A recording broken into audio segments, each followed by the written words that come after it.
My name is Peter Allison and I'm a resident of Brisbane. Today I want to talk about an LED streetlight trial currently being conducted by Brisbane City Council and electricity distributor Energex. The trial commenced in September 2016 and was due for completion about September 2018. It's now late October 2018 and there's no sign of a trial report yet. Contrary to what Brisbane City Council might think, I do actually support the move to LED street lighting in Brisbane. However, the lights that are chosen need to be well designed, well suited to the task and properly installed. I believe there are some serious deficiencies in the design and conduct of the Brisbane LED streetlight trial. I believe these deficiencies will negatively impact multiple aspects of the amenity of Brisbane residents if Council and Energex make decisions for the Brisbane-wide rollout of LED street lighting based upon this flawed trial. I came upon this topic of LED street lighting because I'm an amateur astronomer. Initially I took an interest in the topic because I thought a move to LED street lighting might impact my hobby. But when I started to research the topic, I realised there were much bigger implications for Brisbane residents. And it was that point that I got serious about researching the topic. Brisbane, like most local authorities, has a very attractive carrot dangled in front of it by LED manufacturers.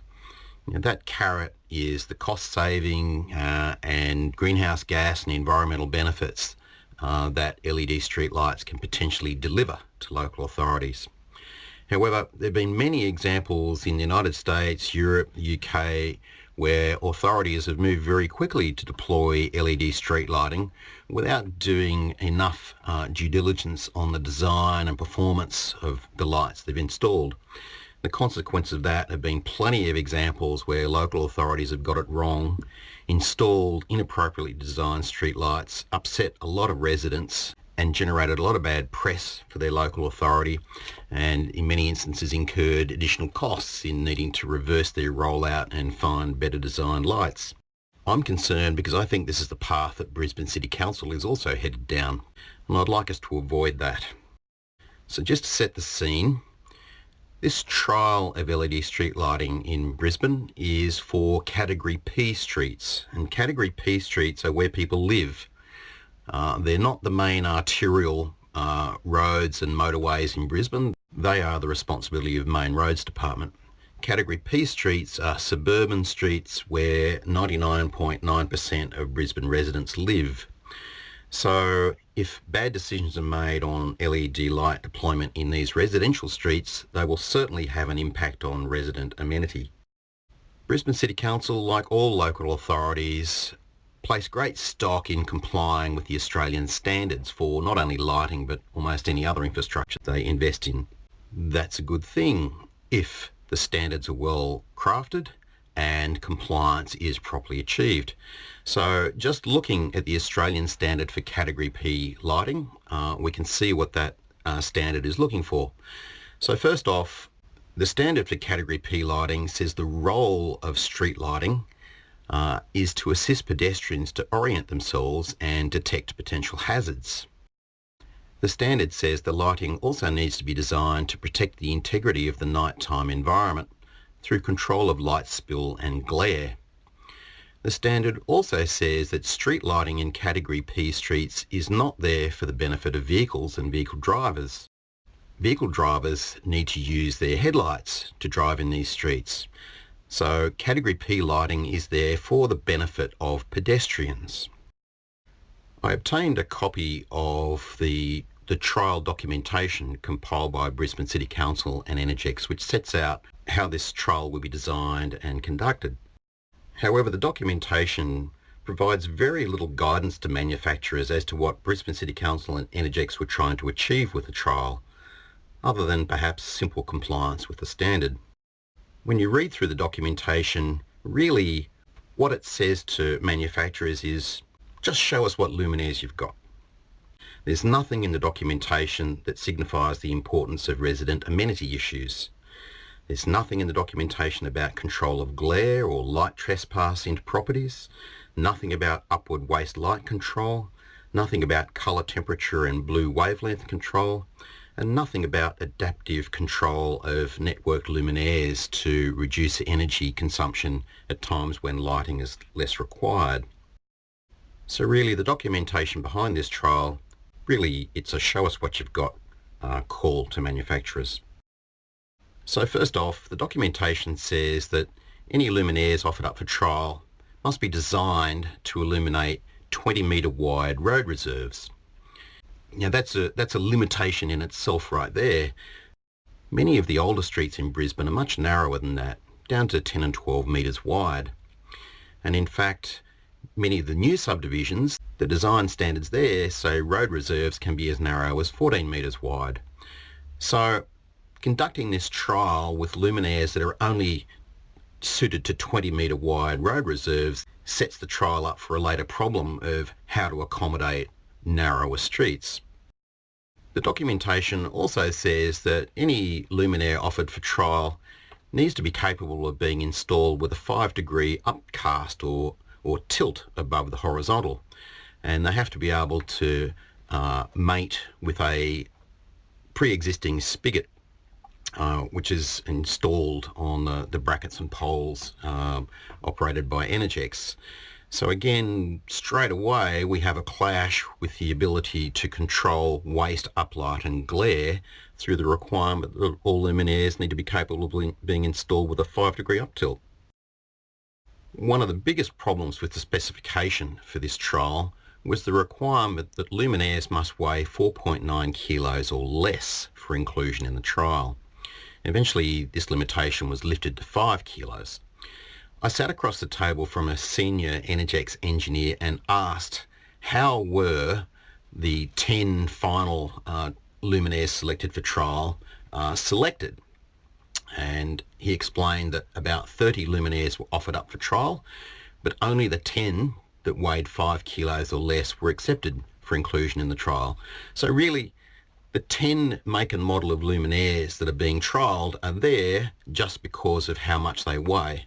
Nothing to do with how well they control glare or what colour temperature they operate at or how well they control light trespass into neighbouring properties. It's just how heavy they are. If they're 5 kilos or less, they're in the trial, and that's how the 10 were selected. The documentation for the trial says that manufacturers also need to provide luminous intensity tables for their luminaires. So those tables would tell Energex and Council in advance of the trial how well these lights would perform in terms of controlling glare into neighbouring properties. But it doesn't seem this information was used in the selection of trial luminaires. The principal criteria was just how much they weighed. I did manage to get Council and Energex representatives to come along to a public consultation meeting, and for that meeting I gave them about 4 questions in advance that we'd like them to answer, one of which was, can you tell us what the evaluation criteria will be that each of the trial luminaires is tested against to eventually find the best performing luminaires for rollout across Brisbane. Unfortunately, in the consultation meeting, we never heard what those evaluation criteria are. I followed up in writing to Council, again asking what the evaluation criteria were, but we never got an answer. So eventually, Council and Energex ended up selecting 10 make and model of luminaires for trial, principally based on how heavy they were. A total of 100 luminaires across those 10 make and models were deployed across Brisbane in 17 trial streets. I visited all 17 of those streets by day and night and evaluated the performance of the lights against some criteria that are actually missing from Council and Energex trial documentation, but I thought important, particularly for aspects of protecting aspects of resident amenity. So those criteria that I looked at in particular were the colour temperature of the lights, how bright they were, whether they were installed properly, how the lights managed to control the distribution of light, and in particular control of light trespass into neighbouring properties, glare control, and the timing and control of lights through the night when demand for lighting changes. You can find a lot of information from the results of my evaluation on YouTube. If you search in YouTube for Brisbane LED streetlights, you'll find a whole bunch of videos there which look at a number of the individual trial streets and the make and model of LEDs that were being trialled in those streets. And you can see detailed evaluation of those lights and what I thought of them. So that's the quickest and easiest way to see the full detail of what I thought about the conduct of this trial.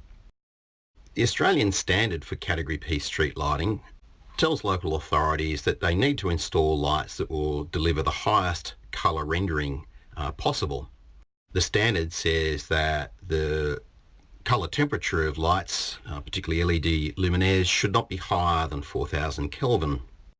When you look at the 10 make and model of luminaires on trial, 9 of the 10 luminaires are 4000 Kelvin or higher, and one of the make and models operates at 4500 Kelvin and another one operates at 6000 Kelvin. So straight away those two lights exceed the specification of the Australian standard for colour temperature. So why were luminaires of 4500 and 6000 Kelvin even trialled? They're just not acceptable under the standard. And only one luminaire operated at 3000 Kelvin was included in the trial. So it's disappointing that a wider range of lower colour temperature luminaires were not trialled in this trial to see how they perform for lighting for pedestrians in residential streets. This shows the result of just one piece of research amongst many research projects looking at colour rendering and how people perceive colour either correctly or incorrectly depending on the colour temperature of the light they're operating under. In this case, test subjects were shown 15 different colour chips and asked to rank them in correct order and identify the colours of each chip under different lighting. And it shows that at 3000 Kelvin, people were accurate at 90, 95 and 100% in terms of identifying the colour and discriminating between different colour chips under 3000 Kelvin lighting, almost identical to what people can achieve with 4000 Kelvin lighting. So really for pedestrian lighting, there is no need to go to 4000 Kelvin. 3000 Kelvin is just fine in terms of colour rendering for Category P streets. The next criteria I looked at was the brightness of the trial luminaires in each of the streets. I had no way to accurately meter the illumination levels of these luminaires. All I could really do was make a subjective assessment. But in my assessment of walking these streets by night, I felt 9 of the 10 make and model of luminaires were actually quite uncomfortable to walk under, and some of them extremely uncomfortable to walk under. In some instances I found I needed to squint, look down at the ground, and in some cases even shield my eyes from the luminaires because they were so bright, and glare can be part of the problem here as well. So just on brightness alone, I think there is a safety issue with these trialled luminaires for pedestrians.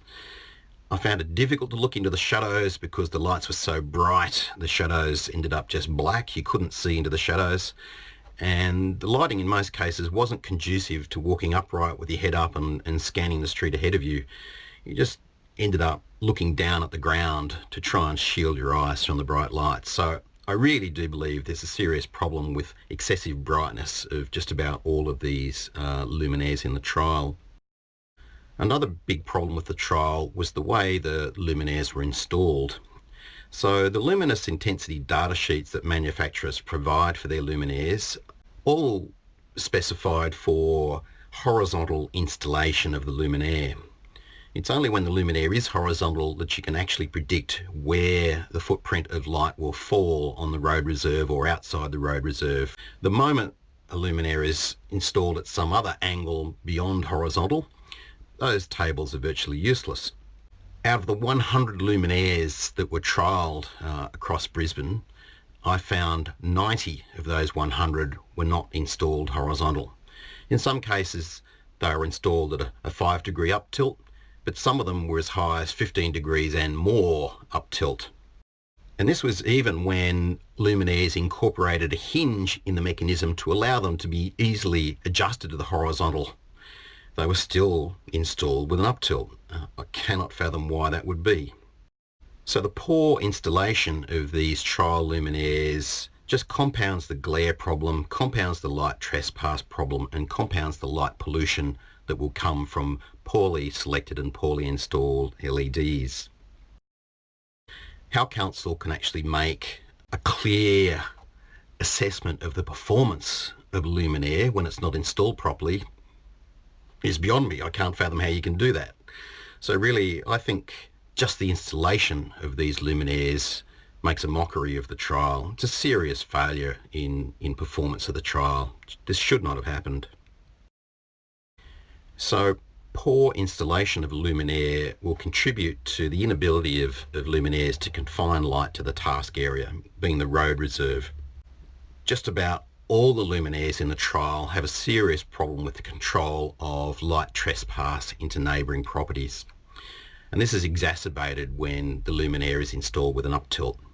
So forward light trespass across the road reserve into homes was usually poorly controlled by the trial luminaires, and in some cases even rearward light trespass was a problem. So looking at the documentation that Council and Energex had for the trial, the documentation shows that each luminaire was going to be assessed with 5 measurements of illumination on the road reserve, one directly under the light, one 20 metres either side of the light along the road reserve, one at the property boundary behind and one at the property boundary across the road reserve. So there was actually no measurement of the extent of light trespass beyond the road reserve into properties across the street or behind. So at the end of this trial, Council and Energex will have no data on the extent of the ability to control or not light trespass from these make and model of luminaires. So how are they going to make a decision on which luminaires perform best on control of light trespass? They've got no data. They can't do it. So again, this makes a mockery of the trial. We even had instances such as this home here where residents complained to council very soon after the trial commenced that their children living in this upstairs bedroom were kept awake by the excessively bright LED streetlight being trialled outside their home. So council actually sent an inspector out there, took some measurements, concluded that in fact yes, there is a light trespass problem into the bedroom windows, but then they informed the residents that they would do nothing about it because they couldn't put any shielding around these lights because that would interfere with their ability to take those 5 measurements of illumination levels along the road reserve. So as a consequence, the residents of this home were just told, well, sorry, you're just going to have to cop it for the next 2 years of the trial. However, it gets worse than that. Council documentation shows that at the end of the trial, all trial luminaires will remain in place until they ultimately fail, and these LEDs are designed to last 15 or 20 years. So if people in a trial street have a problem with poorly designed LEDs located outside their home, they're going to be stuck with them for the next 15 to 20 years. Council's not going to do anything about it. So in terms of looking after the amenity of residents of Brisbane, it's just been a case of total neglect by Council and Energex. Just very poor form. So the next criteria I looked at was glare. It was only the one luminaire that operated at 3000 Kelvin that I didn't feel had an excessive glare problem. You could actually look up at the LED array in that light without being totally dazzled and blinded.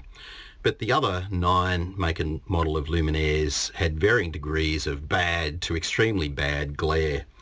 None of the luminaires incorporated any form of shielding of the LED array. Usually they're just flat-bottomed, which exposes the LED array to pedestrians, drivers, even residents along the street and contributes substantially to glare. When you look at the 10 make and model of luminaires in the trial, 6 of the 10 are type 4 luminaires and only 4 are type 6. So type 4 are luminaires which actually cast, even when they're installed horizontally, they still cast up to 8% of their light above the horizontal into the sky, which is just a total waste of light. And that just cuts across what the Australian standard says, that the lights should be designed to protect the night environment. So immediately, 6 of the 10 luminaires in this trial performed badly on environmental criteria of wasting energy. And again, throwing 8% of the light into the sky is just going to exacerbate glare and light pollution and light trespass into homes. Only 4 of the trial luminaires are full cut-off, but even these full cut-off lights contribute to glare. So even when a type 6 luminaire is installed horizontal, a significant proportion of its light is cast into the glare zone between about 70 and 90 degrees from the nadir below the light. So this glare zone is a real problem for pedestrians and drivers, and it also contributes to the problem of discomfort for residents in their homes. So the poor installation of unshielded luminaire designs resulted in this trial failing badly on glare control and control of light pollution. This is not good enough from Australia's largest council. The trial also did not include any exploration of adaptive control systems for dimming lights in the early hours of the morning when street lighting is barely required in most instances for pedestrian movement in the streets. So again, this would be a major way for Brisbane City Council to reduce another aspect of its greenhouse gas production, but it's not included in the trial. I think that's a major omission. So in summary, I believe the trial was poorly designed and conducted. I believe it largely ignores the potential for negative impact on multiple aspects of resident amenity in Brisbane. Council and Energex should have explicitly incorporated aspects of resident amenity, such as control of brightness, glare, light trespass and blue wavelength control. However, all of these were ignored in the trial. I believe instead of Council and Energex just asking manufacturers to show us what you got in LED luminaires, Council and Energex should have sought out well-designed LED luminaires and looked for those that can control light trespass on different road reserve widths, lights that can control glare, lights that do operate at a colour temperature which are comfortable for pedestrians and residents, and lights that can be installed easily horizontal, and lights that do not contribute to waste upward light and light pollution. So there should have been a wider range of lower colour temperature luminaires to see how they perform, whether at 2800 or 3000 Kelvin. They should also have sought LEDs that incorporate shielding of the array to help control glare and better control light spill and trespass onto properties. And they should also have sought luminaires that are better designed for different road widths, so whether it's 10, 14 or 20 metres. And that would then give Council and Energex sort of a library of luminaires that they could ultimately choose from to deploy depending on the road reserve that they're going to deal with eventually.